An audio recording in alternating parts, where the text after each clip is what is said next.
Oi pessoal, aqui é a Ju do Nuvem Literária e no vídeo de hoje eu vim mostrar pra vocês então quais foram as leituras concluídas no mês de agosto e algumas leituras em andamento também, então bora lá conferir.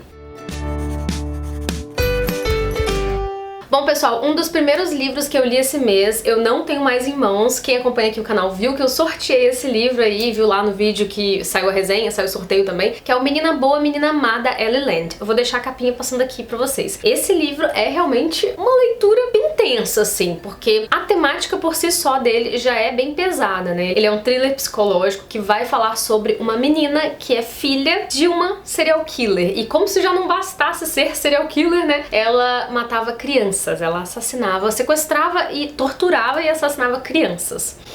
Então por aí você já sabe que o livro vai ser pesado. Só que ele não descreve necessariamente ali o que a mãe fazia exatamente, com detalhes. Então, se você tem algum receio de ler por conta disso, talvez esse não seja o problema. Porque como ele é mais focado na parte psicológica dessa menina que sofreu abusos, que conviveu com tudo isso, sendo obrigada até a observar, a ver a mãe fazer esse tipo de coisa, a gente vai então conhecer mais sobre a mente dessa menina e os efeitos dessa vida, dessa infância e adolescência sendo criada por essa mãe. Então, na realidade, a gente vai ver mais o lado psicológico mesmo dessa personagem, até porque o livro é narrado por ela. Ela acabou se vendo obrigada a entregar a mãe pra polícia, e aí ela tá nessa casa provisória enquanto não sai o julgamento da mãe, que possivelmente será presa. Ela tá tentando levar a vida, né, continuar a viver apesar de tudo isso. É um livro pesado, sim, mas ele não vai tratar desses detalhes da violência em si, apesar de ser um livro bem tenso. A gente fica imaginando as coisas, né? Eu acho que pior do que você ver e ler aquilo ali exatamente como foi é você ficar imaginando. Pra quem gosta de livros sobre serial killers, sobre a mente por trás do crime, por trás do criminoso, né, sobre violência, etc., eu acho que vocês vão gostar bastante desse livro. Foi uma leitura bem interessante pra mim e tem resenha aqui no canal, então vou deixar aqui nos cards pra quem quiser conferir a resenha. E aproveitem que o livro Menina Boa, Menina Má tá com desconto lá no site do Submarino, eu vou deixar o link aqui na descrição do vídeo pra vocês. E lá também no site do Submarino tem vários outros livros que eu amo e que estão com até 70% de desconto. Então não deixem de conferir o link que eu vou deixar aqui na descrição pra vocês. Outra leitura que eu concluí dentro do mês de agosto e que foi sensacional, espetacular, assim, tipo, não tenho palavras pra essa leitura, foi Os Segredos de Família, da Lisa Wingate. Tem resenha aqui no canal. Eu espero muito que aquela resenha te convença a ler esse livro. Vou deixar aqui nos cards pra quem não assistiu ainda, gente. Por favor, assista essa resenha. De todas que eu vou falar aqui agora nesse vídeo, pelo menos essa assista, porque realmente vale muito a pena conhecer essa história. E lá na resenha eu dei mais alguns detalhes, falei um pouquinho do contexto, afinal de contas, esse livro é baseado em fatos reais e ele vai falar sobre nada mais, nada menos do que sequestro de crianças. E não é por isso que é, nossa, espetacular, mas como assim? Uma coisa horrível, como que você fala que é espetacular? Mas é a forma como a autora encontrou de contar essa história e mexer com o leitor, sabe? Fazer com que a gente reflita sobre as coisas, pense e realmente consiga até, de certa forma, enxergar essa crueldade que existe, sim, no mundo, infelizmente. Esse livro vai contar a história de uma família que foi destruída, eles foram afastados uns dos outros por conta desse esquema cruel, brutal de venda de crianças, né? Sequestro e venda de bebês e crianças. Então é uma história muito pesada, tem cenas assim que são difíceis de engolir, é um negócio complicado mesmo. Eu chorei, até contei na resenha que eu chorei pra caramba lendo esse livro, então foi uma leitura difícil, mas ao mesmo tempo muito recompensadora, sabe? No final eu fiquei contente de ter conseguido ler. Com certeza vai ser uma história que eu não vou esquecer. Então eu recomendo muito pra vocês. Eu vou deixar o link de todos esses livros aqui na descrição do vídeo pra quem quiser conferir mais a respeito, quem quiser conferir as resenhas, ou pra quem se interessar em comprar esses livros. Outro livro que eu li esse mês e que, assim, foi avassalador, eu nem gosto muito de usar essa palavra pra ser sincera, mas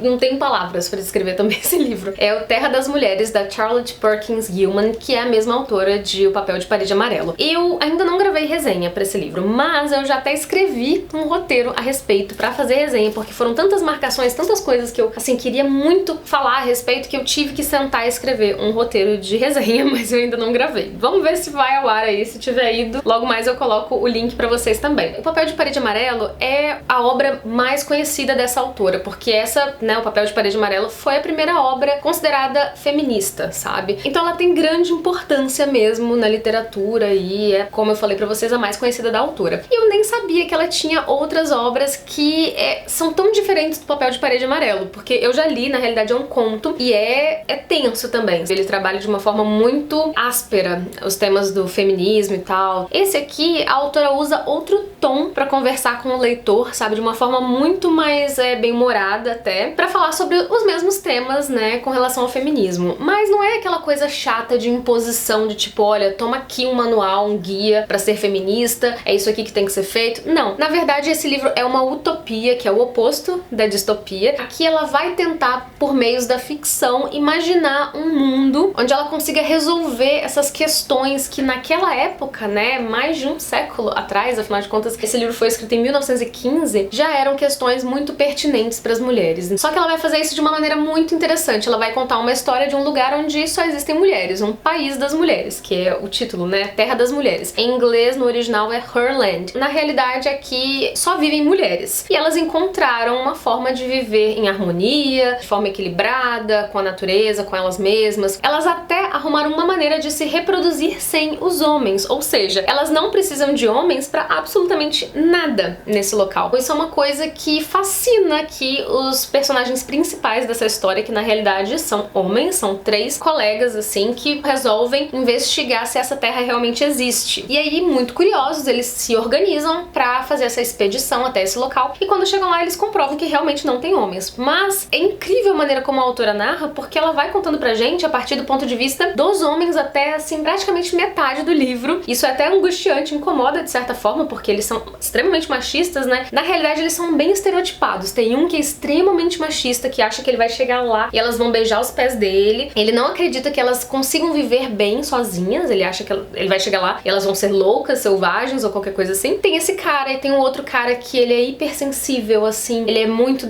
romântico, ele romantiza e idealiza demais as mulheres também. E tem um outro que é meio termo, assim, ele é mais científico até, ele tem uma certa curiosidade, tem as suas dúvidas, as suas desconfianças, será que isso é mesmo possível? Mas ele também não tem esse pensamento tão, assim, machista mesmo, não tem outra palavra, né, desse outro personagem que eu falei pra vocês. Então a gente tem essas 3 perspectivas aí. E aí a gente vai, né, acompanhando esses 3 caras, indo até essa terra e se surpreendendo e etc, com o nível de organização mesmo delas e com o fato de elas não terem o menor pudor ou o menor medo, nada com relação a eles, por serem, na realidade, tão evoluídas ao ponto de eles sentirem um tanto de vergonha de falar sobre, digamos, a Terra dos Homens, né, que seria o resto do mundo, né, falar sobre como o homem organiza a sociedade no resto do mundo, sabe? É uma narrativa muito fácil, muito gostosa de ler, cheia de questionamentos, que faz a gente parar e pensar em coisas que a gente muitas vezes nunca prestou atenção, e eu recomendo demais pra vocês. E se tiver resenha aqui no canal, eu coloco aí o link pra vocês também. Bom, tem 2 leituras que eu fiz aqui no Kindle, então eu não tenho o livro físico aqui pra mostrar pra vocês.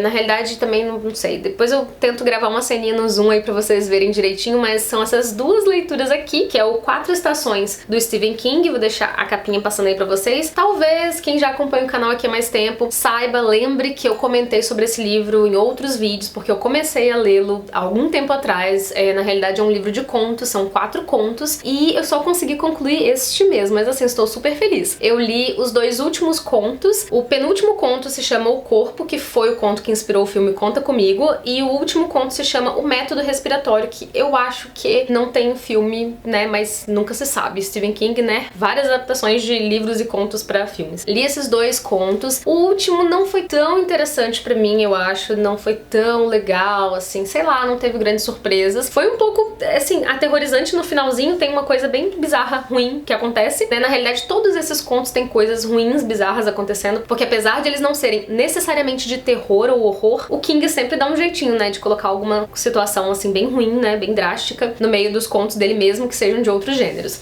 E o conto O Corpo foi mais interessante pra mim, porque tem aquela mesma vibe de It, a Coisa, né, e de vários outros livros do King que tem essa questão de crianças ou adolescentes reunidos, tentando desvendar um mistério, indo até algum lugar, fazendo aquela jornada do herói e tal. Então foi uma leitura muito mais gostosa. Inclusive quero muito reassistir o filme Conta Comigo. Então basicamente terminei esse livro, recomendo pra vocês também. São contos, de certa forma, curtos, assim, dá pra ler numa boa. São 4 contos dos Dos 4 eu gostei mais dos 2 primeiros ainda. Rita Hayworth e a Redenção de Shawshank, que foi o conto que inspirou o filme Um Sonho de Liberdade, e Aluno Inteligente, que tem um filme também, que eu não lembro aqui o nome, mas também tem filme sobre esse conto, assim, inspirado nesse conto. Eu acho que é um livro bem interessante de contos do King aí pra quem quiser conhecer. O outro livro que eu li aqui no Kindle foi A Sombra do Vento, do Carlos Ruiz Zafón. Esse livro foi a nossa escolha do Vórtice pro mês de agosto e foi uma escolha, assim, sensacional. Mas foi um livro que me tomou, assim, um mês quase inteiro. Eu demorei muito pra terminar a leitura. Eu não sei se o livro era muito extenso mesmo, ou se ele trazia, assim, muitas subtramas, assim, ao mesmo tempo, e isso acabou fazendo com que eu lesse um pouco mais devagar. Me falaram que a edição física, na realidade, as páginas são bem preenchidas, tem muita descrição, muita narrativa. Enfim, o livro não é tão grosso, mas as páginas são muito preenchidas, sabe? Aquela coisa assim. Mas eu demorei bastante pra ler. Mas a leitura foi muito agradável. Basicamente, assim, contando pra vocês a trama principal, esse livro vai falar sobre um rapaz, um menino, que acho que no começo da história deve ter uns 10, 11 anos, que vai até uma biblioteca, que é a Biblioteca dos Livros Esquecidos, Cemitério dos Livros Esquecidos, enfim, que é um lugar que o pai dele o leva e que tem toda uma coisa de mistério, uma aura de mistério no ar, porque é um local que nem todo mundo sabe, tá numa construção antiga, num lugar mais, assim, de difícil acesso, e ele chega lá e ele se surpreende porque lá dentro, assim, tem um mundo de livros, e são livros que as pessoas, de repente, deixaram pra lá, esqueceram, que se perderam com o tempo, e a pessoa que entra lá dentro, pela primeira vez, ela tem o direito de escolher um livro pra cuidar, pra chamar de seu, e pra nunca mais abandonar, sabe? Pra, assim, ser da responsabilidade da pessoa. E aí, nisso, ele escolhe A Sombra do Vento, que é de um autor chamado Julian Carràs. Não sei como pronuncia, gente. Se vocês quiserem me ajudar aí, deixem aí nos comentários. Enfim, esse autor de origem espanhola, mas que ao mesmo tempo escreveu seus livros lá na França, publicou na França primeiro, mas enfim, tem todo um mistério com relação a quem é esse autor. E todo o livro vai ser a busca desse menino ao longo dos anos pra descobrir quem é esse autor. Mas claro que não é só isso. Como eu falei pra vocês, tem 1 zilhão de subtramas e de personagens também. Tem muitos personagens que você não dá nada, fala, ah, tá, beleza, é só uma senhorinha que ele passou na rua e a senhora tava lá. Mas não, tem alguma coisa, ela tá envolvida com alguma coisa. É um livro que vai contar, assim, toda a história do personagem no passado, mesmo personagens secundários, terciários que você acha que não são tão relevantes. Então isso talvez me atrasou um pouco na leitura, mas eu sei que futuramente, lendo os outros livros dessa série, né, provavelmente eu vou entender porquê disso tudo, dessas explicações e tal. Então basicamente essa é a história do livro, não é um lançamento, então acho que a maioria de vocês já deve ter lido, já conhece essa história. Todo mundo que eu falo a respeito desse livro, as pessoas falam, nossa, esse livro é maravilhoso, eu amo esse livro, nossa, nem acredito. Eu falei que ia ler esse livro no Instagram, todo mundo comentou, mandou um monte de coisa no direct, então eu fiquei até mais empolgada pra ler. E eu espero que eu consiga ler aí os próximos, de repente nos próximos anos, assim, que eu também não tenho muita pressa, mas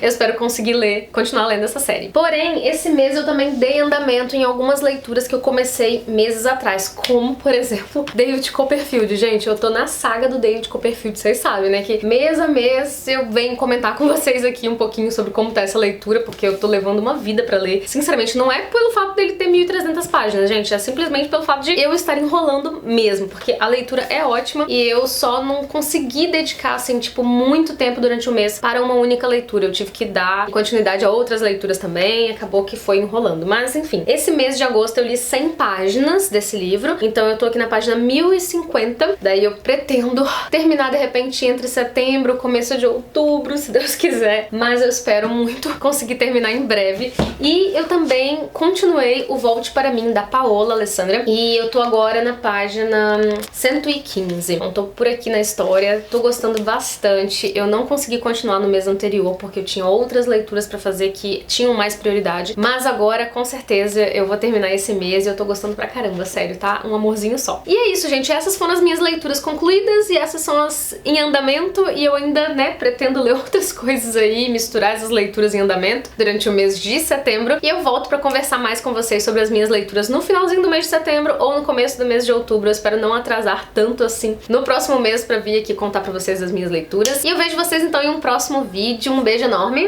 e até lá. Tchau, tchau!